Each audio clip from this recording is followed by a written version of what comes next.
I am Yolande Cornet. For some time, I am trying to get my late husband's inheritance on my name. And in my struggle, I met you, Mr. Abid Shabbir Leghari. And I'm completely touched by the way you received me. You gave me all the respect. You asked me to take a picture with you in front of the Pakistani flag.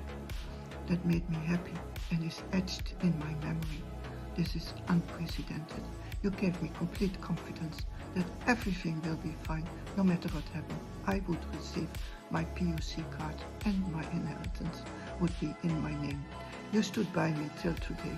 For you, it doesn't matter where you come from, origin, color, religion you have.